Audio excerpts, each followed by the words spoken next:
Είμαι ο Γιώργος Ροδογιάννης. Θα διαβάσω 2-3 ποίηματα από τη συλλογή μου.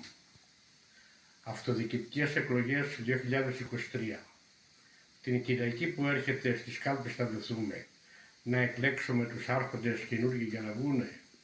Να λύσουν τα προβλήματα σε πόλη και χωριά.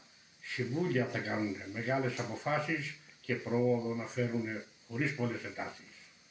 Δρόμοι, πλατείες στα χωριά να αναμορφωθούν και μια εικόνα ανθρωπιάς όλοι για να χαρούνε. Σύμβουλοι και πρόεδρος σηκώνουν τα μανίκια και με τα μούτρα στο δουλειά για να φανούν αντρίκια. Γοργόνα και ο Αλέξανδρος. Κλάψει μια νύχτα βροχερή της θάλασσας καράβι, να ανέβει στο κατάστρωμα το άγρυπνο δελφίνι και η Γοργόνα στέκεται στην πρίμη τεγναντεύει, με τα μαλλιά της τα ξανθά να γέρουν στους ώμους. Και η Γοργόνα αναρωτιέται και απορεί, ζει ο βασιλιάς Αλέξανδρος? Απάντηση δεν παίρνει, πλήρη σιωπή. Με τα θαρμάτα φώτα του το πλοίο ανεμοδέρνει και όλο απομακρύνεται και σκότος βασιλεύει. Με τόση απογοήτευση στη θάλασσα πηδάει, αναζητώντας τον Αλέξανδρο σε πλοίο έτερον ρωτάει, ζει ο βασιλιάς Αλέξανδρος?